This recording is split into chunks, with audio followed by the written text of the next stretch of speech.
Every day, there are news going on in the world in sports, pop culture, and politics. And I give my unique takes on these latest news. Ladies and gentlemen, you are tuning in to the Real Leel Show, episode 16. And if y'all haven't already, I need y'all to do me a big favor and subscribe to my YouTube channel at Real Leel TV. Once again, at Real Leel TV, RealLeel TV. Definitely subscribe to that channel. And for those of y'all that are listening on the 90.5 FM airwaves tonight, the request line number is 607-753-4819. Once again, 607-753-4819. It looks like we got our phone replaced, so if we tried to call in the past, obviously the phone lines were down. So I think they replaced the phone, so you should be able to call up the show. Once again, 607-753-4819. But without further ado, it's time to get into this show right about now. So there's a lot of things going on. I need the music to be cued. I need the music to be cued right now. Let's get right into it. All right. So today we're going to be talking about a lot. Obviously, we got Robert Kraft situation. We got, different topics going on in the political world. Obviously, I'm going to get into that. I'm going to have two guests on the show at the bottom of this hour. And I'm going to have another guest on in the second half. So we got a lot of things in store for y'all today. And this show might run over 10 o'clock tonight. You know what I'm saying? But nevertheless, the Lakers, I got to get into the Lakers. I got a lot to say about the Lakers. I got a lot to say about LeBron James. And I'm going to get into it right now. The Lakers lose to the Pelicans 128-115.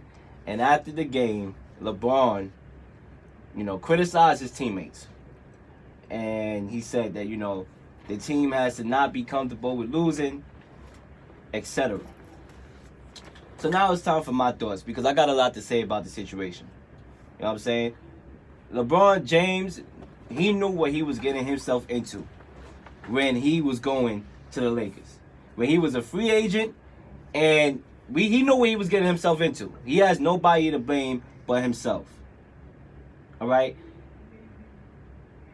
Him and Magic Johnson said before, LeBron James signed over there, this was going to be a 2-year process. All right? It was going to be a 2-year process. I don't know what he thought was going to happen this year.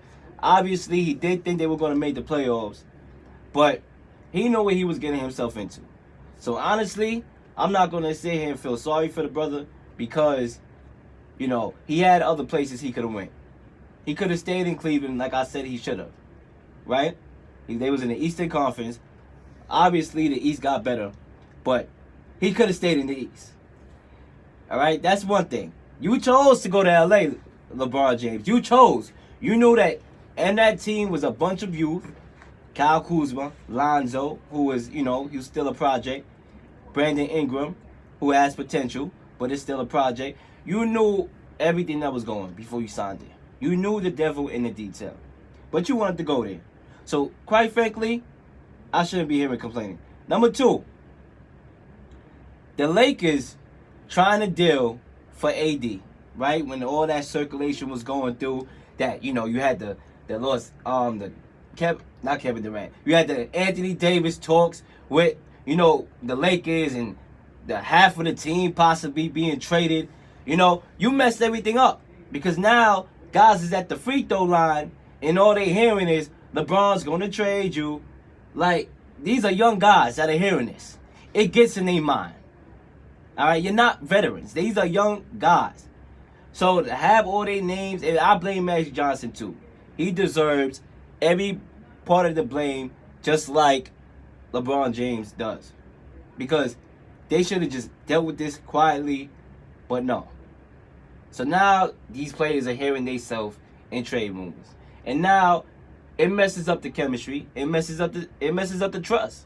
Because team chemistry in general, whether it's relationships, friendships, teammates, it revolves around trust. And if you don't got trust, you don't got nothing. So obviously there's no trust. Luke Walton is hearing that he's going to be fired on all the talk shows and this and that and all the rumors. This is going to be his last year. I mean, it's just so much circulating, so much noise, so much rumors, and not enough basketball being played. That's the Lakers' problem. And I talked to my dad before the show. Obviously, huge sports fan. We always went through things together. Obviously, and my dad had interesting points. When LeBron James, as good as LeBron James is, and he's good, he's one of the transcendent players of our generation.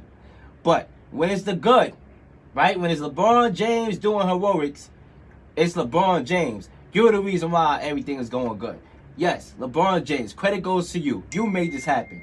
But when it's negative, when the team is struggling, when he's publicly criticizing his teammates, it's never LeBron James' fault. It's the team fault. It's everybody on the team fault other than LeBron James. When guys are on the bench sitting 5 yards away from you and you have a whole row by yourself, it's not LeBron James' fault. That's the problem. The Lakers, I see a team that is not trusting each other, and you have to have that trust in order to be successful. I do believe it's Luke Walton's last year. I could see a scenario like Jay Williams brought up this morning on Get Up, where he ends up getting fired after the season is over, and he coaches a team like UCLA in college, in the collegiate level. Now, the thing here is, my issue is the Lakers should not be losing to the Pelicans without AD. AD was not playing in this game, ladies and gentlemen. He was not playing in this game. So that's the issue. All right, this is a game that they should have won. When you are on the outside looking in, you're not guaranteed to make the playoffs. All right, you're on the outside looking in right now. You're the 9th or 10th seed to be exact. You can't be losing games like this. The Lakers already have the 5th toughest schedule remaining and have a 6% chance to make the playoffs, according to the playoff index. So something gotta go, something gotta go, and it has to be more about the team and less about LeBron James. That's the thing I keep on saying when it comes to sports, it comes to entertainment and all that. We need to get away from the individualism of the game.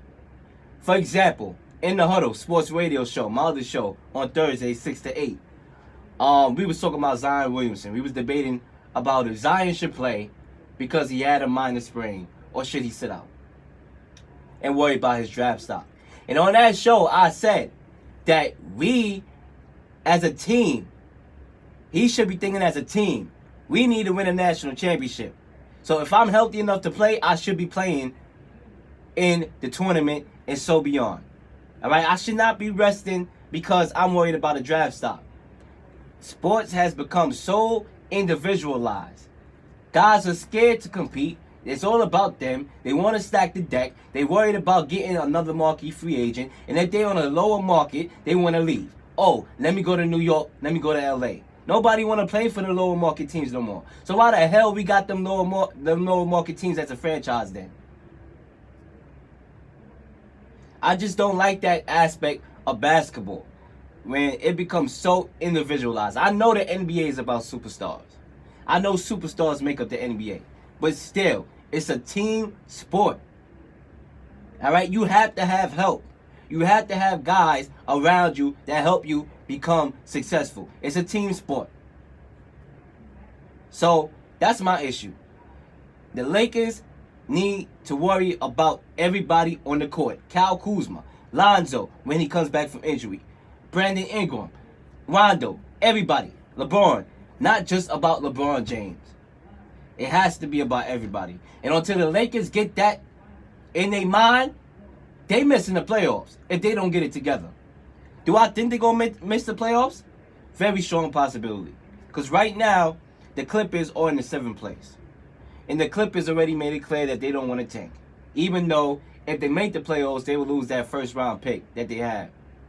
They still said they're not tanking. The Kings are on the 8th spot right now. And they have shown that they are talented. They're not scared to go up against Golden State. They played Golden State the other day, lost by 2. They're not scared. So if I'm the Lakers, I'm worried. But whose fault is this? Really?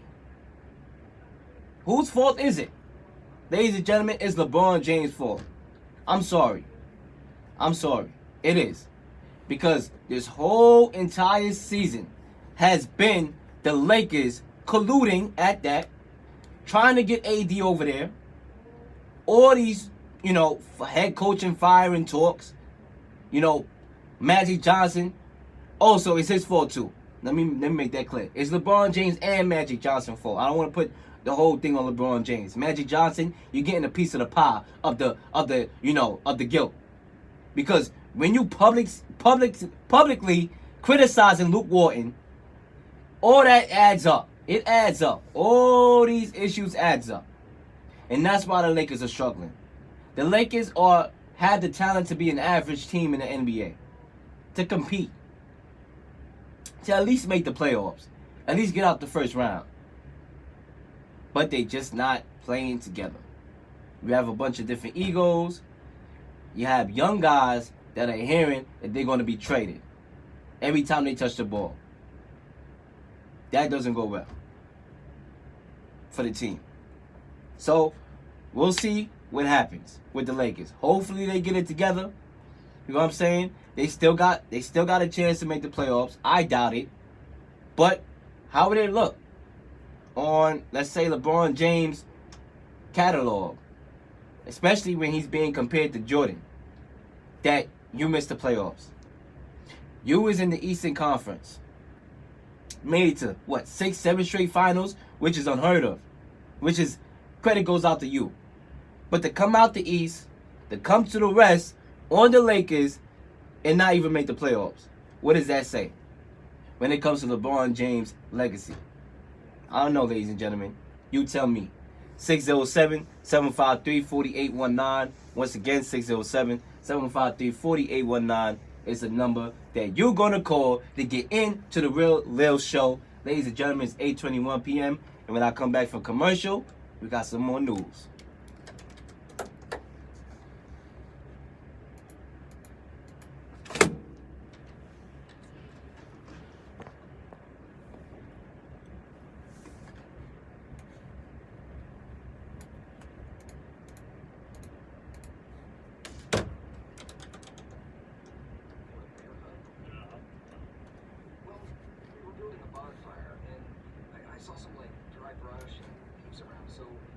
I said to move the bonfire somewhere else, and out of nowhere, Smokey Bear shows up and hugs me. So you noticed some wildfire hazards. Moved your bonfire to a safer location. Yeah. Yeah, that's Smokey, all right. He likes when people help prevent wildfires. It's pleasant. Not everybody gets that right. It's pretty special to get a high from Smokey Bear. So listen. Guys, I told you it was Smokey. Okay, well, congratulations. That's right. There are many ways to prevent a wildfire. Learn how you can do your part. Smokey Bear. Prevent wildfires. Sponsored by the U.S. Forest Service, Ad Council, Interstate Forest. Yo, you think you can hear you can hear things outside, right? You can hear the radio from outside. I'll check. Bet, good looks.